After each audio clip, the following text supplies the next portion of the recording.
Hello, good morning everyone. आज हम agriculture में अपना छठा चैप्टर स्टार्ट कर रहे हैं, जिसका नाम है फसलोत्पादन। फसलोत्पादन में क्या क्या होता है कि विभिन्न प्रकार की अलग अलग जो फसलें होती है उसके बारे में अध्ययन होता है। तो सबसे पहले अपन अनाज वाली फसलें पढ़ेंगे। फल वाली फसलें भी आती है, सब्जी वाली फसलें भी आती है, दाल वाली फसलें भी आती है, लेकिन सबसे पहले अपन पढ़ेंगे अनाज वाली फसलें। अनाज वाली फसलों के अंदर भी बहुत सारी फसलें हैं, जैसे कि चावल है, गेहूं है, मक्का है, धान है। लेकिन सबसे पहले अपन डिस्कस करेंगे धान के ऊपर, जिसको पैडी भी बोलते हैं। अब पैडी क्यों बोलते हैं, ये भी इसमें भी है कि जो धान की जब खेती होती है तो उसमें पडलर चलाया जाता है। अब पडलर क्या होता है, पडलिंग क्या होती है, ये बहुत बड़ी विधि है, जिसको मैं बाद में आपको बताऊंगा जैसे जैसे आगे बढ़ेंगे। तो धान स्टार्ट करेंगे, आप नोट्स बना सकते हो। तो सबसे पहले लिखो धान। धान मतलब अपना चावल। चावल का वानस्पतिक नाम होता है ओरेजा सटाइवा। इसका एक वानस्पतिक नाम होता है ओरेजा सटाइवा। इसके बाद में इसका कुल है पोएसी। कभी कभी बहुत सारी किताबों में ग्रेविनी लिखा होता है, तो आप क्वेश्चन बना के ग्रेविनी लिख सकते हैं। ग्रेविनी इसका पुराना नाम है, पूरा पहले इसको ग्रेविनी में लिया जाता था, अब ग्रेविनी का नाम बदलकर पोएसी कर दिया गया है। इसके बाद में इसकी उत्पत्ति, तो कोई कहता है कि ये चीन का है, कोई कहता है भारत का है, कोई कहता है दक्षिण पूर्वी एशिया का है। अलग अलग एग्रीकल्चर साइंटिस्टों के अलग अलग मत है। इसके हिसाब से चीन, भारत और दक्षिण पूर्वी एशिया, इसके अंदर इसकी उत्पत्ति हुई है, ऐसा माना जाता है। अब इसके अंदर इसकी जलवायु क्या होती है, कि कौन सी जलवायु में इसको उगाया जाता है। तो सबसे पहले आपको बता दें कि ये एक खरीफ की फसल है। खरीफ की फसल है तो स्वाभाविक सी बात है कि जो अपना ये मौसम है, अभी जो बारिश का मौसम है उसमें उगाया जाता है। तो बारिश में क्या होता है कि उष्ण और नम तापमान रहता है।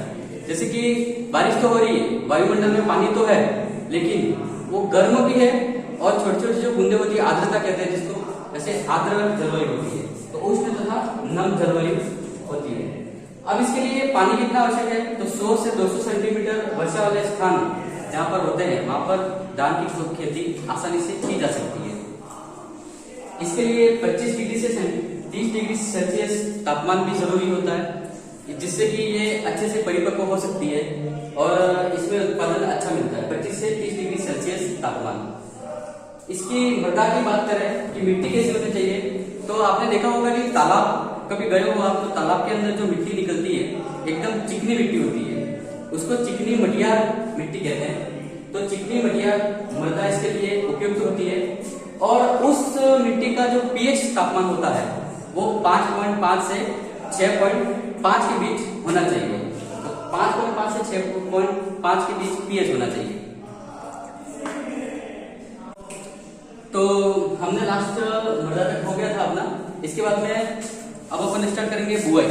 तो धान में क्या होता है कि 2 प्रकार से बुआई की जाती है, इसमें उत्पादन भी 2 प्रकार से अलग अलग मिलता है। तो बुआई में 2 प्रकार से बुआई होती है, तो हम लिखेंगे बुआई लिख के, फर्स्ट सीधी बुआई,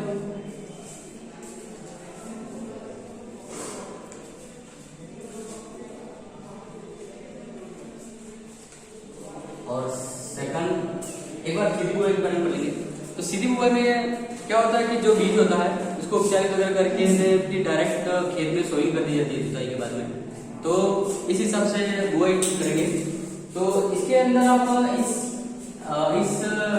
डायग्राम से समझ सकते हो कि सबसे पहले करते हैं खेत की जुताई। मतलब कि खेत को अच्छी तरह से कल्टीवेटर से, जो अपना हल आता है, हल से अच्छी तरह से जुताई कर लेंगे। इसके बाद में जुताई के बाद में इसमें हम करेंगे सिंचाई।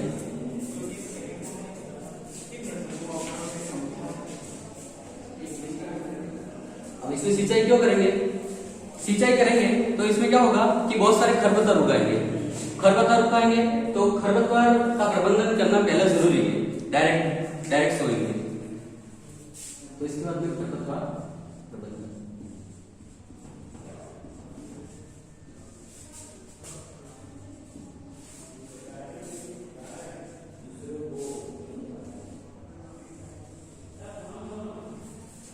जुताई के बाद में सिंचाई कर दी, सिंचाई के बाद में खरपतवार प्रबंधन करेंगे। अब खरपतवार प्रबंधन का मतलब ये है कि उसमें या तो आप कुछ केमिकल का स्प्रे करो, जैसे कि ये केमिकल आता है पैराक्वाट, डाइक्वाट, उसका स्प्रे करने से सारे जितने भी वनस्पति उग गई हो वो सारी वनस्पति का नाश हो जाता है। इसके बाद में खरपतवार प्रबंधन के बारे में एक बार फिर से होगी जुताई, और इसके बाद में हो जाएगी बुआई।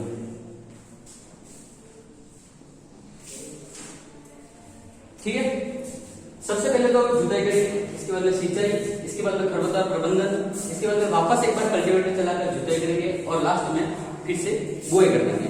ठीक है, ये सीधी बुआई की प्रोसेस है सारी। अब सेकंड आता है रोपाई वाला।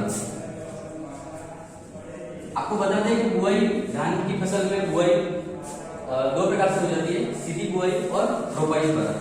ठीक है, अब रोपाई में क्या होता है कि सबसे पहले तो खेत की कर देते हैं जुताई। ठीक है,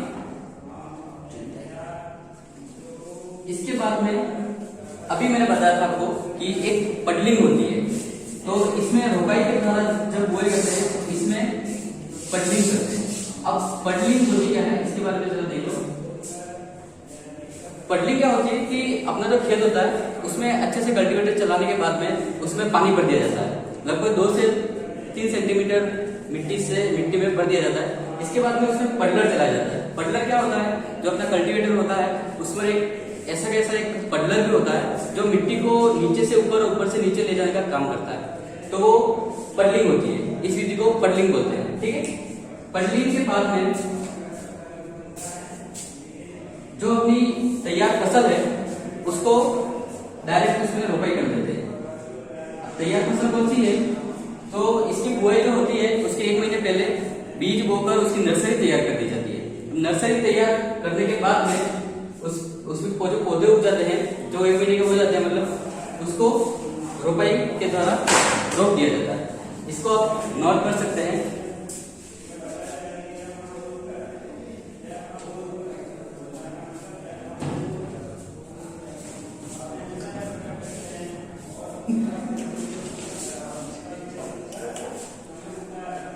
बुआई अपनी हो गई है। इसके बाद में हम करेंगे उन्नत किस्मों के बारे में बात करेंगे। तो उन्नत किस्में कौन कौन सी होती है?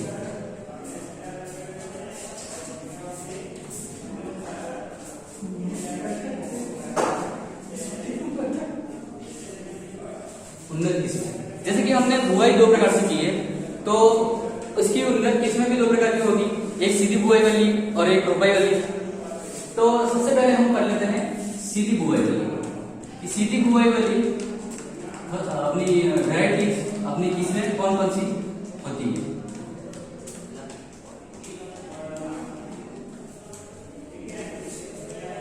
सीधी बुआई में सबसे पहले जो होती है उसका नाम है रत्ना।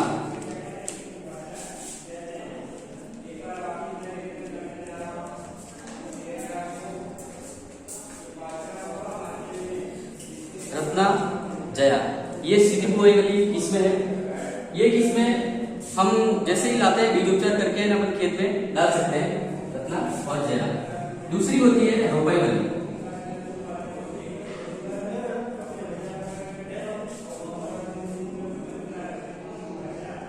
अब रोपाई वाली आपने नाम सुना होगा, फेमस नाम है उसका बासमती। ठीक है, तो ये तो हो गई बासमती। बासमती राइस बोलते हैं इसको, लॉन्ग ग्रेन राइस होता है वो। इसके बाद में आती है कस्तूरी।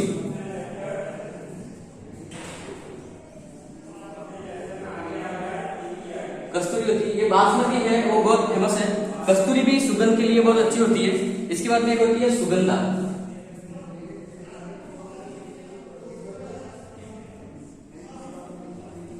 ठीक है, और एक अच्छी है उषा। उषा 2 से, मतलब कि उषा 2, 3, 4, 5, 6, 7, 8, 9, 10, 21 तक जितनी भी वैरायटी आती है वो सब रोपाई वाली आती है। ठीक है, अब उन्नत किस्म, उन्नत जो किस्में है इसमें भी आपने 2 प्रकार की पढ़ी है कि सीधी बुआई वाली और रोपाई वाली। तो आपको याद रखना है कि सीधी बुआई वाली है वो रत्ना और जया ही है। बाकी रोपाई वाली जितनी भी है वो बासमती, कस्तूरी, सुगंधा, पूसा, ये सब रोपाई वाली रहेगी। रत्ना और जया जो वैरायटी होती है उसकी हम सीधी बुआई कर सकते हैं। ठीक है, अब बुआई तो अपन कर रहे हैं, लेकिन इसका बीजोपचार जरूरी है। आजकल गवर्नमेंट सबसे ज्यादा इस पर ही ध्यान दे रही है, बीजोपचार करें। अभी बीजोपचार होता क्या है कि जब अपन खेत में बीज बोते हैं उसके पहले उसमें कुछ केमिकल वगैरह से उसको ट्रीट करके उसके बाद में उसको अपन बुआई करते हैं। तो कौन कौन से केमिकल होते हैं,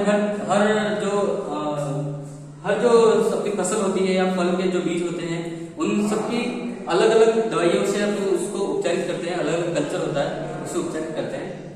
तो धान की जो फसल है उसके बीजोपचार के लिए हम एक काम करते हैं कि नमक का घोल बनाते हैं। नमक का घोल क्या करते हैं कि एक बाल्टी में पानी लेते हैं, उसमें जैसे जैसे अगर जितने ज्यादा बीज होते हैं उसके अनुसार पानी लेते हैं ताकि जितने बीज होते हैं उसके अंदर डूब जाए। फिर उसमें क्या करते हैं, नमक घोल देते हैं। अब नमक घोलने के बाद में उसमें 2 घंटे के लिए सारे बीज डाल देते हैं।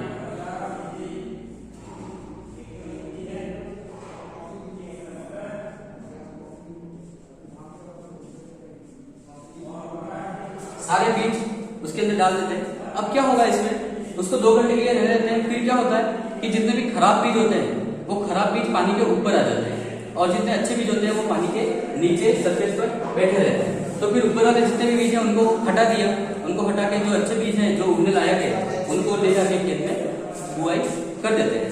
तो इसमें केमिकल क्या डालेंगे, इसके बाद में इसमें केमिकल डालते हैं। केमिकल एक तो कार्बेंडाजिम,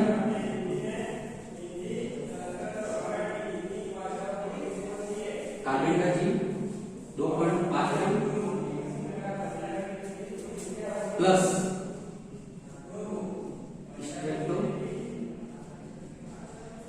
साइक्लिक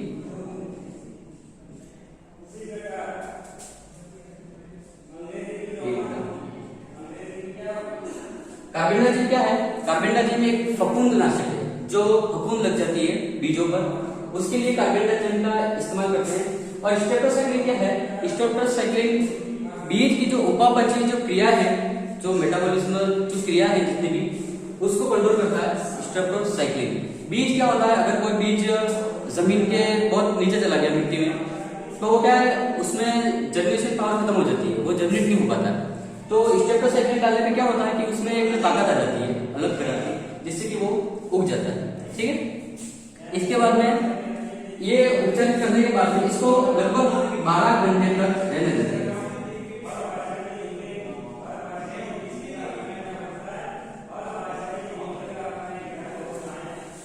12 घंटे के बाद में बुआई करते हैं। 12 घंटे तक रहने देगा, कारण ये है ताकि वो दवाई अपना पूरा काम कर देगी। इसके बाद में इसको बुआई करते हैं। ठीक है, तो आप इसको नोट कर सकते हो।